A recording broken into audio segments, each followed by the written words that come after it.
Hey, what's up mga kaballers? Maligayang pagbabalik sa aking channel. Halina't pag-usapan natin ang balitang Kyle Kuzma to Warriors trade na. At ang balitang Lakers makakatipid sa trade ng bagong superstar. Tara't pag-usapan natin yan dito sa Basketball Hotshots.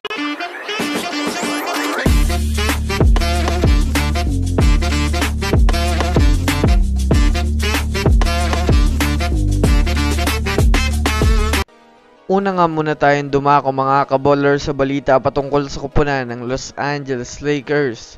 Sa nalalapit nga pong pagtatapos ng trade season ay marami na nga pong mga players mga kaballers ang naililink na sa iba't ibang mga kupunan dahil na rin mga kaballers sa kagustuhan nilang mag-rebuild ng panibagong lineup. Kagaya na lamang mga kaballers ni DeJounte Murray na mainit na itinutulak sa kupunan ng Los Angeles Lakers at ang magiging kapalit nga nito mga kaballers ay itong sina D'Angelo Russell, Jalen Hood-Schifino at kasama ang future first round picks at ibang mga draft picks. Kung susumadahin nga natin mga kaballers sa trade proposal ngang ito ay makakatipid nga talaga mga kaballers ang Los Angeles Lakers habang medyo lugi naman ang Atlanta Hawks. Ito ay dahil na rin mga kaballers sa medyo mabababang level nga po ang mga players ng Lakers na mapupunta sa kanila, pero syempre nakakadepende pa rin nga ito mga kaballers sa magiging desisyon ng Atlanta Hawks kung sakaling papayag talaga sila na mabitawan na itong si DeJounte Murray at mapalitan na ng ibang mga players. Kaya abangan pa rin natin mga kaballers ang trade na ito.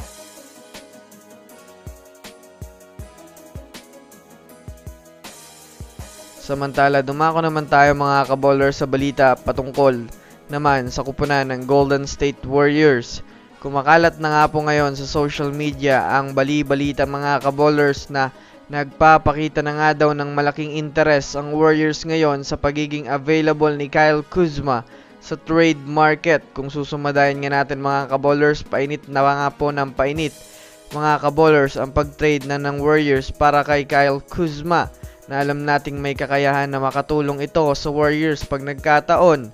Alam naman natin mga kaballers na maganda na nga po ang nilalaro nito sa Wizards, ngunit sadyang hindi lang nga po talaga nagkakaroon ng improvement ang Wizards kahit man nga po medyo matagal-tagal na siyang naglalaro dito. Kaya naman mga kaballers, ito na rin nga po siguro ang rason kung bakit available na nga itong si Kyle Kuzma sa trade market. Sa kasalukuyan nga po mga kaballers ay nag-average nga ito si Kyle Kuzma ng 21.9 points, 6.4 rebounds at may kasamang 4.2 assists per game, na masasabi nating malaking bagay nga talaga ito pag nakuha siya ng Warriors. Kaya ano sa tingin nyo mga kaballers, babagay nga ba talaga itong si Kyle Kuzma sa Warriors? I-comment nyo na yan sa ibaba. So that's it for today's video mga kaballers. Yan lang ang ating pag-uusapan sa ngayon. Pindutin ang subscribe and hit nyo na rin ang notification bell para sa mga susunod na updates sa mundo ng basketball. Again, this is Basketball Hotshots. Thanks for watching.